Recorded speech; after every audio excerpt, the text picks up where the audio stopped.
Основать империю верхом на коне можно, но управлять ею сидя в седле нельзя. Усиливались противоречия внутри кланов. Никто, видимо, даже не мог представить, что этот столб дома Чингисхана готов рухнуть в любую минуту. Ассаламу алейкум, и всем добра, с вами Ренат Хабибуллин и татары сквозь время. Наш сегодняшний выпуск будет посвящен тому, что из себя представляла структура управления в Золотой Орде. Нанести поражение в многочисленных войнах народам, жившим на огромной территории Восточной Европы и Центральной Азии, монголам удалось довольно легко, но покорить и удержать их в орбите своей власти оказалось значительно труднее. Не случайно многие кочевые империи распадались сразу же после смерти своих создателей. Поэтому умудренный тысячелетним опытом своих предков потомок китайских императоров Елюй Чуцан, ставший советником Чингисхана, говорил: основать империю, сидя верхом на коне, можно, но управлять ею сидя в седле нельзя. Следуя этому правилу, чингизиды на своей территории обширной, разнородной и многонациональной империи создавали сложную и разветвленную административную систему. В улусе Джучи она начинала складываться в 20-е годы 13 века, а в первой половине 14 века административно-территориальная структура Золотой Орды уже сформировалась и позволяла достаточно эффективно осуществлять контроль над всеми областями империи. Золотая Орда со всеми землями и населением принадлежала роду джучидов, из которых и происходили все ханы, правящие страной в период с 13 по 14 века. Гильем Доробрук, проезжавший по землям улуса Джучи в середине 13 века, писал: они, то есть монголы, поделили между собой Скифию, которая тянется от Дуная до восхода солнца. И всякий начальник знает, смотря по тому, имеет ли он под своей властью больше или меньшее количество людей, границы своих пастбищ, а также где он должен пасти свои стада зимой, летом, весной и осенью. Именно зимой они спускаются к югу в более теплые страны, летом же поднимаются на север в более холодные. Хану принадлежали верховная власть в стране и суверенитет над ее территорией. Именно они, ханы, наделяли улусами и должностями других чингизидов и своих вассалов, осуществляли внутреннюю и внешнюю политику, в том числе устанавливали новые законы, вводили налоги, чеканили монету и командовали войсками. Плато Карпини, описывая власть в хана в Монгольской империи, это можно и с оговорками отнести к улусу Джучи, в середине 13 века писал: император этих татар имеет изумительную власть над всеми. Никто не смеет пребывать в какой-либо стране, если где император не укажет ему.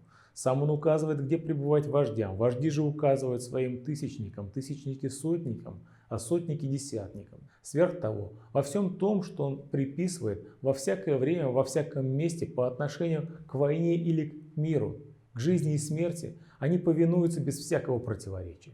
В период расцвета империи власть хана была так велика, авторитет на Востоке настолько значителен, что даже такие независимо мыслящие историки, как Ибн Халдун, выделяя хана Орды среди других чингизитов, приравнивали их к великим монгольским каганам, называя обладателями тронов. Система престола наследия в Орде не была четко установлена, и наряду с прямым наследованием от отца к сыну власть довольно часто переходила и к другим ветвям рода джучидов, которые поддерживали на Курултае кланы столичной и кочевой знати. Так, после короткой, но жестокой борьбы за власть на престол Орды зашли ханы Берке, Тахта и Узбек. Такая практика избрания ханов делала их заложниками своих могущественных вассалов, позволяя тем контролировать ханскую власть, как то делали, например, Нагай и Мамай. Административно-территориальная система Орды была похожа на внутреннее устройство других кочевых империй Евразии, ведущих свою родословную от гунской державы. Там все земли государства были разделены на две части, два крыла, правую и левую. Структура находила отражение в военной организации, то есть военная знать, приписанная к каждому крылу во время военных действий, четко знала свое место и место сборки войск в сражении. Со времен Бату хана к правому крылу относились улусы самого хана Берке, К левому крылу Орду и Джена, Тука Тимура, Шейдана и других. Оба крыла составляли достаточно автономные образования и подчинялись единому хану и были обязаны ему воинской службой. Возможно, конкретные очертания крыльев восходят к домонгольскому времени, когда кыпчаки восточноевропейских степей имели этнополитическую общность, отличную от емеков в Заволжье. Правые и левые крылья назывались Ак-Орда и Кок-Орда, и они, в свою очередь, делились на улусы, в которых правили потомки братьев Батухана и Орду, носившие титул Аглан, царевич. Правом на деление улусами пользовался хан, который мог передавать во владение особо отличившимся феодалам определенные земли. Так Батухан, изъяв часть владений Берке, присоединил их к своему улусу, а хан Токта передал Крым Карачебеку Нагаю за особые заслуги. Принадлежность к царствующему дому давала агланам, кроме прав на земельные владения, еще возможность занимать военные и чиновничьи должности. Владетель улуса был обязан платить своему сюзерену определенный налог и приводить под его знамена свои войска или нести чиновничью или дипломатическую службу. В случае невыполнения этих обязательств или недовольства своим вассалом, хан мог лишить его улуса. Точные границы ханского улуса в XIV веке не совсем ясны. Интересное сообщение у историка Аль-Умари, что хан был государем Сарая, Хорезма, Крыма и Дашты-Кыпчак. Несомненно, что внутри ханские владения также делились на 4 крупные улуса, которые в свою очередь состояли из более мелких феодальных держаний. Управление этими землями по принятому обычаю, аналогичная система практиковалась во многих кочевых тюркских государствах, от имени хана осуществляли 4 эмира Карачебека или Улусбека. На важное почетное положение Карачебеков указывает в частности свидетельство Ибн Батуты о приеме у хана Узбека. Здесь он говорит: главные эмиры восседали на креслах справа и слева от хана. При входе в шатре находились представитель, наиб, визирь и казначей, хасиб, хранитель печати, которую они называли Аль-Тамга. Все 4 встали, когда я вошел. Функций Карачебеков было достаточно много, и они были разнообразны, так как они распоряжались частью земельного фонда и городскими службами, контролировали сбор налогов и пошлин, вели судопроизводство и, самое главное, расставляли определенное количество воинского контингента. Одновременно Карачебеки были главами 4 правящих кланов в улусе Джучи, как это было при других государствах чингизидов и в поздних татарских ханствах. Одновременно Карачебеки следили за выполнением каждым феодалом своих вассальных отношений на веренных их землях, собирая войска на периодические смотры. Кроме того, каждый Карачебек пользовался крупным земельным владением, которое было источником его личных доходов вне государственной службы. Наиболее известным Карачебеком был Кутлук Тимур, который во время правления хана Узбека управлял степью, а потом Хорезмом. Мамай и Едыгей также были известными карачебеками, которые по существу правили державой при номинальных ханах. Эти карачебеки, как становится ясно из указаний Ибн Батуты и других источников, формировали высшую административную воинскую власть в Золотой Орде.